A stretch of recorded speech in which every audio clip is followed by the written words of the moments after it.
ಏನ್ ಗುರು ಅದು ರಾತ್ರಿ ಎಪಿಸೋಡಲ್ಲಿ ಗಿಲ್ಲಿ ಕ್ರೇಜು ನಾನು ಹೇಳಿರ್ಲಿಲ್ವಾ? ಆಲ್ಮೋಸ್ಟ್ 80% 90% ಜನ ಗಿಲ್ಲಿ ಅಭಿಮಾನಿಗಳೇ ಅಲ್ಲಿ ಬಂದಿದ್ದು ಬಿಗ್ ಬಾಸ್ಗೆ. ಅವ್ರಿಗೆ ಕಟ್ಸಿರ್ತಾರೆ ಅನ್ಸುತ್ತೆ.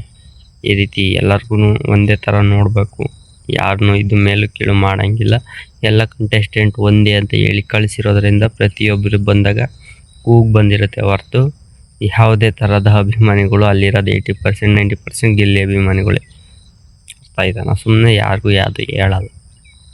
ಅದಾದಮೇಲೆ ಗಿಲ್ಲಿ ಫಸ್ಟ್ ಎಂಟ್ರಿ ಕೊಟ್ಟಿದ್ದು ರಘು ಅವ್ರದ್ದು ಒಳ್ಳೆ ಎಂಟ್ರಿ ಇತ್ತು. ಗೆಳೆಯ ಅಂದ್ಕೊಂಡೆ ಬಂದರು ಅವರಲ್ಲೂ ಗಿಲ್ಲಿ ಏನಂತ ಕರೆದಿದ್ನು ಆ ಹೆಸರೇ ಬಂತು. ಅಶ್ವಿನಿ ಅವ್ರು ಬಂದು ಎಂಟ್ರಿ ಕೊಟ್ಟರು. ಅಶ್ವಿನಿ ಅವರಲ್ಲಿ ಅತ್ತೆ ಮಗಳು ಅಂತ ಯೂಸ್ ಮಾಡಿದ್ರು, ಅದು ಬಂತು. ಅದಾದಮೇಲೆ ಗಿಲ್ಲಿ ಅವ್ರ ಎಂಟ್ರಿ ಅಂತೂ ಸೈಕಾಗಿತ್ತು ಅಂತಲೇ ಹೇಳ್ಬೋದು. ಅಷ್ಟು ಸಾಕಾಗಿ ಎಂಟ್ರಿ ಕೊಟ್ಟರು. ಅಷ್ಟೇ ಇದ್ರಾಗೆ ಜನ ಕೂಗು ಸಮೇತ ಅಷ್ಟೇ ಇದ್ರಾಗ ಬಂತು. ಇದಾದಮೇಲೆ ಲಾಸ್ಟಿಗೆ ಮುಗೀತು ಎಲ್ಲ ಫಂಕ್ಷನ್ನು. ಆ ಫಂಕ್ಷನ್ ಮುಗೀತಿದ್ದಂಗೆ ಗಿಲ್ಲಿ ಅವರು ಒಳಗಡೆ ಹೋಗಿ ಅವ್ರ ಅಭಿಮಾನಿ ಟ್ಯಾಟೋ ಹಾಕ್ಸ್ಕೊಂಡಿದ್ದು ಹೇಳಿದರು.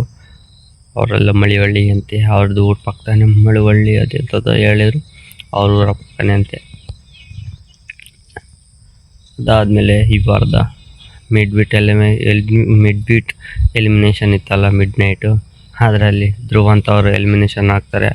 ಯಾವ ರೀತಿ ಅಂದರೆ, ಯಾರು ಅದು ಟಾಸ್ಕ್ ರೂಮ್ ಇರುತ್ತಲ್ಲ, ಆ ರೂಮಿಂದ ಒಬ್ಬೊಬ್ಬರನ್ನೇ ಬಿಡ್ತಾರೆ. ಯಾರು ಮನೆ ಒಳಗೆ ಎಂಟ್ರಿ ಕೊಡ್ತಾರೋ ಅವರು ಸೇಫು, ಮನೆಯಿಂದ ಹೊರಗಡೆ ಹೋದವರು ಡೈರೆಕ್ಟ್ ಎಲಿಮಿನೇಷನ್ನು ಅಂತ ಹೇಳಿರ್ತಾರೆ. ಅದೇ ರೀತಿ ಧ್ರುವ ಅಂತವರು ಈ ವಾರ ಎಲಿಮಿನೇಷನ್ ಆಗ್ತಾರೆ.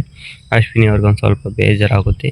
ಅದು ಬಿಟ್ಟರೆ ಪ್ರತಿಯೊಬ್ಬರು ಸೇಫಾಗಿ ಟಾಪ್ 6 ಫೈನಲಿಸ್ಟ್ ಆಗಿ ಧನುಷು, ಅಶ್ವಿನಿ ಅವರು, ಗಿಲ್ಲಿ ಅವರು, ಕಾವ್ಯ ಅವರು, ರಕ್ಷಿತ್ ಅವರು, ರಘು ಅವರು ಟಾಪ್ 6 ಕಂಟೆಂಡರ್ ಫೈನಲಿಸ್ಟ್ ಆಗಿ ಆಯ್ಕೆ ಆಗ್ತಾರೆ. ಇಷ್ಟು ಬಿಗ್ ಬಾಸಲ್ಲಿ ನಡೀತು. ಅದಾದಮೇಲೆ ನೆಲ್ಲಿ ಮುಳೆ ತಿಂದ ಗಿಲ್ಲಿಗೆ ಸ್ವಲ್ಪ ಲೂಸ್ ಮೋಷನ್ ಆತಂತೆ. ಅದನ್ನು ಸ್ವಲ್ಪ ಕಾಮಿಡಿ ಮಾಡ್ತಾಯಿದ್ರು. ಇಷ್ಟೆಲ್ಲ ಆಯಿತು. ಇದ್ರ ಬಗ್ಗೆ ನಿಮ್ಮ ಮನಸ್ಸಿಗೆ ಕಮೆಂಟ್ ಮಾಡಿ. ಹಾಗೆ ವಿಡಿಯೋ ಇಷ್ಟ ಲೈಕ್ ಮಾಡಿ, ನನ್ನ ಚಾನಲ್ನ ಸಬ್ಸ್ಕ್ರೈಬ್ ಮಾಡಿ.